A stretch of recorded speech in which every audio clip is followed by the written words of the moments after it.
On this day in 1970, Celtic beat Leeds United 2-1 at Hampden in front of a European record crowd for a club match to reach their second European Cup final. Celtic did not have the best of preparations for the second leg of their Battle of Britain clash against Leeds United in the semi-finals of the European Cup in April 1970. Despite their 1-0 victory in the first leg at Elland Road on the 1st of April, Celtic were suddenly looking vulnerable after their shock 3-1 defeat to Aberdeen in the Scottish Cup final on the 11th of April.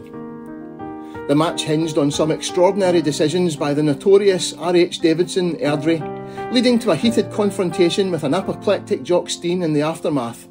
But in truth it had been a flat, uninspiring performance by Celtic, and it was the second time they'd lost to Aberdeen in 2 weeks. Their mounting problems ahead of the second leg were more serious than merely the morale of the squad, with Billy McNeill sustaining an ankle injury in the cup final. Jim Parkinson wrote in the Glasgow Herald of the 13th of April 1970, "Our morale has taken a knock," Mr. Stein said yesterday. "I have spoken to all the players about this at the ground today. They have a couple of days to get it out of their system, and we will go to Seamill tomorrow. Billy McNeill is having intensive treatment, but he may be doubtful right to the last minute against Leeds. We will be in a better position tomorrow to assess his chances." In fact, Billy McNeill was not Celtic's only injury worry. It was kept a closely guarded secret until just before kick-off that Willie Wallace had been hurt in training and would not play. In contrast, Leeds had been incredibly unlucky to be held to a draw by Chelsea in the FA Cup final as Celtic were going down to Aberdeen, and they were supremely confident they could replicate their superb performance in the upcoming replay and also overturn their first leg deficit to Celtic at Hampden in midweek. Phil Brown wrote in the Yorkshire Evening Post of the 15th of April, "There have been some sad and wet Saturday nights in Glasgow, and there could be another stricken night tonight, for United are on the up and up. Man, Jack Charlton, and boy, Eddie Gray, they are convinced they will win outright, despite Celtic's 1-0 lead from Elland Road." Brown went on to quote Don Revie, "We can contain them and we can open them up on just our normal form, let alone our wonderful form at Wembley. We've done plenty of the so-called impossible in the past, and, despite Celtic being in Glasgow, we can win and make a little more history by being the first side to win a European Cup semi-final after being a goal down at home in the first leg." It's often assumed that the tie was played at Hampden to accommodate the huge numbers who wanted to see it. But due to work being carried out on the East Terracing at Celtic Park, Celtic had arranged to hold the semi-final at Hampden before the tie was drawn, and 140,000 tickets had been printed before the quarter-final second leg against Fiorentina had even been played. The tickets read simply, "European Cup semi-final, Hampden Park, Glasgow. Date and time of kick-off to be announced."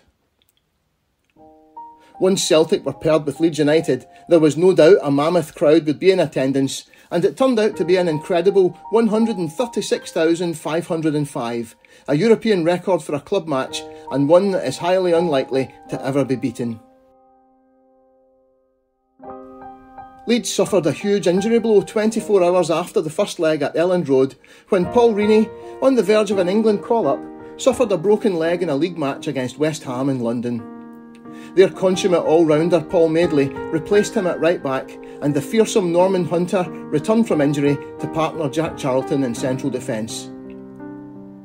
To the great relief of all concerned, Billy McNeill was fit to play, although few were aware of how close it had been. McNeill remembered in his autobiography, Hail Caesar, "I didn't have a hope in hell of being fit for the return at Hampden. However, physio Bob Rooney went to work on me with his hot and cold treatment and performed a minor miracle, albeit that I went through agony. Bob's therapy involved me placing my ankle in a basin of scalding hot water and then quickly removing it so he could hose my limb with a powerful jet of ice-cold water, the idea being to stimulate the blood flow. This medieval form of torture had the desired effect, but my ankle was still heavily strapped when I took the field against Leeds." To prevent Leeds becoming aware of McNeill's condition beforehand, he and a handful of other randomly selected players were instructed to wear tracksuit bottoms during the warm-up. With John Hughes replacing Willie Wallace at centre forward, Celtic lined up Williams, Hay, Gamble, Murdoch, McNeil, Brogan, Johnston, Connolly, Hughes, Auld, Lennox. Subs, Fallon, Craig, Callaghan, Hood, Macari.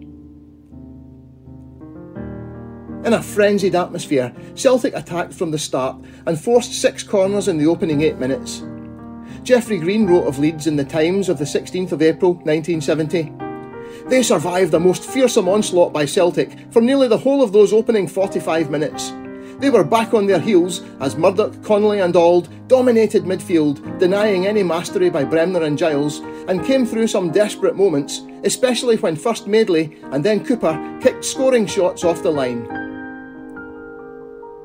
Yet it was Leeds who would draw first blood to bring the tie level and to silence momentarily the vast crowd. Jim Parkinson reported in the Glasgow Herald of the 16th of April, "Ironically, Leeds scored when no one was expecting it. Bremner took advantage of a Giles slip, wheeled in field and shot from almost 35 yards over the Celtic defence. A scoring attempt might not have been intended, but nevertheless, Williams could not move to the ball until it was in the net." After a stunned silence, the massed ranks on the Hampden slopes began to roar Celtic on, and the Leeds goal continued to lead a charmed life.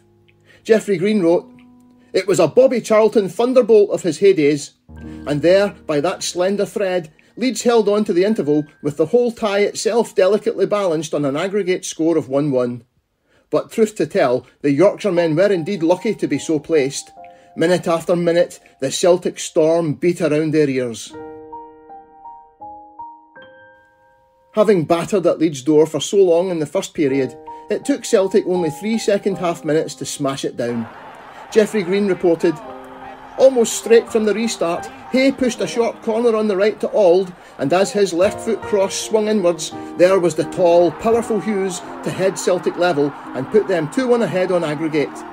Almost at once came a second blow as Hughes, going like an express train, felled Sprake, and the goalkeeper was taken from the field of battle on a stretcher, with Harvey taking his place under the crossbar."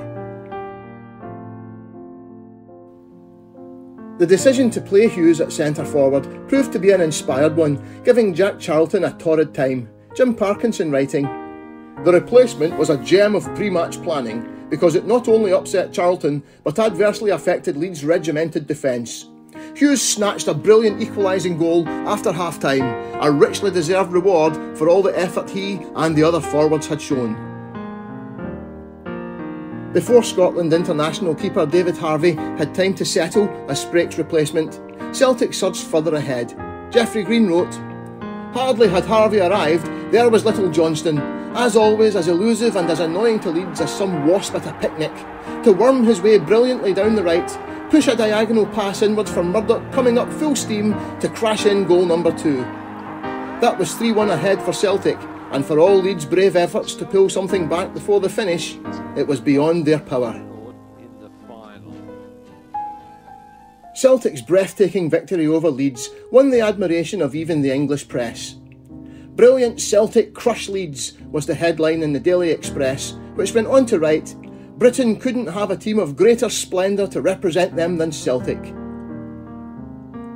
For 20 minutes after the match, the crowd stayed in place, chanting for Celtic, until the victorious players re-emerged from the dressing room, many in their stocking feet, shirtless or wearing Leeds jerseys, to take a lap of honour around Hampden. In some ways, this might have been the highest point in Celtic's history, with a team that seemed poised to eclipse even the achievement of the Lisbon Lions, with exciting young talents breaking through and a second European Cup final on the horizon. Geoffrey Green picked out 2 of those youngsters for special praise, but sadly one of them would not start the final in Milan, which may go at least some way to explaining the crushing defeat that lay ahead. The heart of Celtic's brilliant performance lay in the right-wing quartet. Johnston's brilliant, close and elusive dribbling that from beginning to end had slowly sapped Leeds' strength. The overlapping and penetration of Hay from fullback, and the central prompting of Murdoch, and the tall, stately and beautifully balanced Connolly. Celtic's midfield three of Murdoch, Auld and Connolly had destroyed the best team in England over 2 legs. But that fateful night in Milan, Jock Stein reverted to a 4-2-4 formation, with Connolly dropping out and leaving Murdoch and Auld outnumbered and overrun in midfield. But no one was even thinking about playing the final on that glorious Hampden night. They were rather thinking of how their inevitable second European Cup triumph could be celebrated. Malcolm Munro began his review in the Evening Times of the 16th of April 1970. "If Leeds are the machine, what does that make Celtic? They are now in the European Cup final. They'll win it. They'll scoosh it.